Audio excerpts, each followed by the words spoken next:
Hello అండి. దానిమ్మ చెట్టు చూసారు, చిన్న చెట్టు ఉండేదండి. ఇది అలా పాకుని చూడండి, అలా ఎదిగిపోయింది, పెద్దదే అయిపోయింది.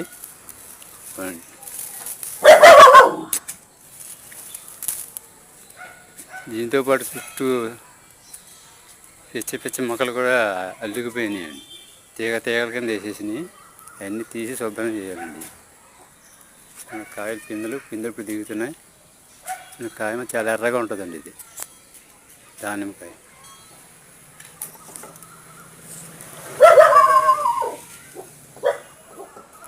అదిగోండి పువ్వు, పూత, కాయలు కూడా వేసింది. కానీ మంచి ఎర్రగా ఉంటుందండి కాయ. ఇది కాయ